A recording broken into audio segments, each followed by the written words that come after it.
C'est l'heure du journal de l'Afrique. Soyez les bienvenus sur France 24. À la une ce soir, Macky Sall peut-être bientôt poursuivi pour haute trahison. Macky Sall visé par une résolution pour haute trahison. Un député du PASTEF a déposé à l'Assemblée nationale une proposition de résolution pour juger l'ex-président sénégalais en cause sa gestion des finances publiques dénoncée par un rapport de la Cour des comptes. La correspondance à Dakar d'Eli Mandao.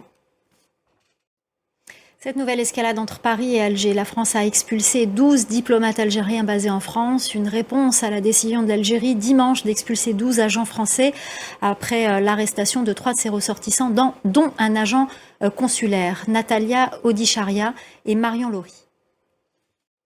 La course à la présidentielle en Côte d'Ivoire, à 6 mois du scrutin, Tidjane Thiam, ancien ministre et banquier international, doit être élu ce mercredi, candidat du PDCI-RDA, principal parti d'opposition, lors d'une convention à laquelle il est le seul à s'être présenté. La correspondance à Abidjan de Julia Guggenheim.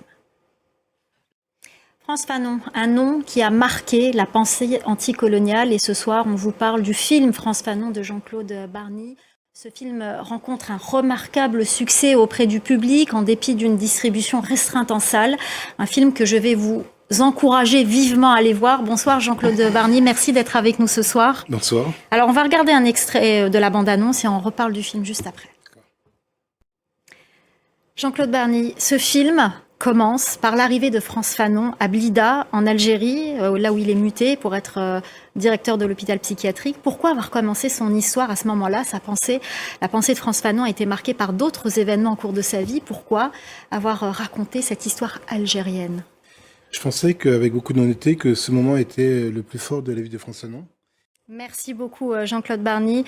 Il faut aller voir donc ce film, vous l'aurez compris. Il faut lire aussi Fanon, Les damnés de la terre, Peau noire, masque blanc. 2 ouvrages à lire absolument. Merci beaucoup. C'est la fin du journal de l'Afrique. Restez avec nous, l'info continue sur France 24.